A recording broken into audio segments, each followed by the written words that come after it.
I think that's something that each of us individually have to look in the mirror for. We waited till really late to bring up that aggression, and Santa Clara is a good team, and I think we gave them too much credit in the first half, in the beginning of the second half. So, something that we got to get back to the drawing board as a team and as individuals, and bounce back against Pepperdine. Yeah, just a game ago, you guys shot the ball really well and passed the ball really well with a bunch of assists and only 6 turnovers. But tonight was a little different. What was the difference in your eyes between the 2 games? Again, I think part of that is that aggression.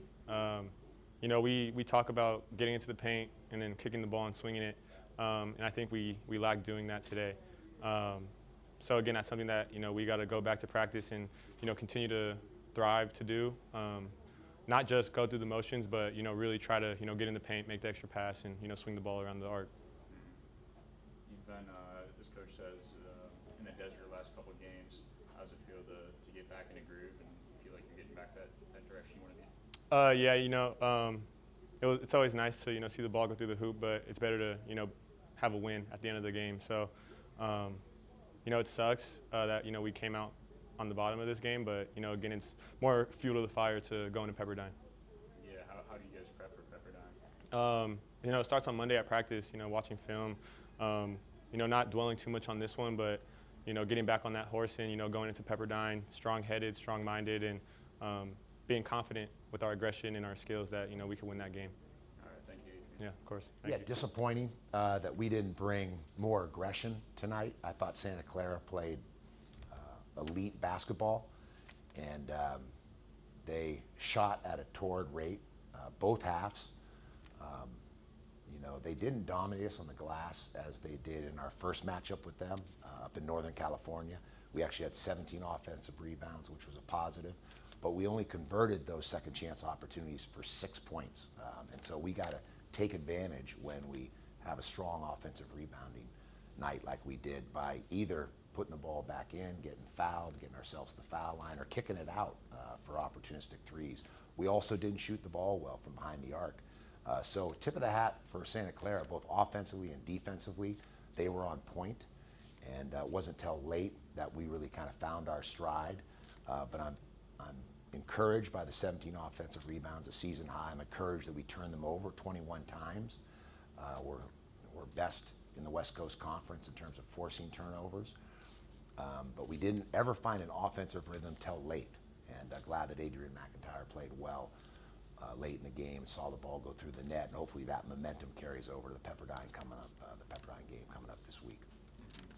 Santa Clara shot lights out majority of the game. How does that affect your guys, and how do you minimize that? Yeah, well, you hit the nail on the head there. When the ball is going through the net, there are a number of problematic aspects to that. Number one is they're scoring at a very high clip, and then when we're taking the ball out of the net, we're not getting stops or shutouts that lead to runouts and gets us out in transition where we can play in high gear, and that's where we excel. And so we're coming off a game where we made 15 threes, had 25 assists, one of our better offensive games of the season. But Santa Clara really had a good game plan and executed it well. We'll learn from that. That's the valuable thing going up against quality teams, is now we'll go in the lab and be better prepared. If a team tries a similar scheme, defensively in terms of double and tie and trying to choke those outlet passes and not allowing us to get the ball in quickly, even off their made basket, so we get down the floor and transition and get organized and get good looks. So they unnerved us some and discombobulated our offensive rhythm because of the things they were doing defensively. So it's a tip of the hat to a really good team that has an opportunity to win the conference. We've got to go back to practice, back to work, and shore up some of the remedies or deficiencies. But there were some encouraging elements, not just Adrian, but I thought Gavin did some good things there. And we got minutes for some guys. Emmanuel late defensively, I thought, helped us. And there were other players as well. Alejandro got some minutes, which we're going to need him in this back nine. We're at the halfway point. We've played 9 games in conference. We've got 9 to go, plus the conference tournament. So we have 10 games that we're guaranteed to have. And then, of course, if you win in the conference tournament, you extend your season. And so we want to be playing our best basketball in this back nine going into the postseason when we travel over to Las Vegas. You've got Pepperdine on the road up next, a team that you guys beat pretty well, pretty handily here at home. How do you guys prepare for that one, and how do you keep a level head? Yeah, I mean, that's the key is we have to show some maturity, learn from this game, and then get ready and drum roll in our preparation for Pepperdine. They only have one win in league play, but they're a Division I basketball program. They have capable players, and when you play at home, as Pepperdine will be against us, you know, you expect to hold serve. So they're looking at us as an opportunity to get, you know, back into the winner's circle.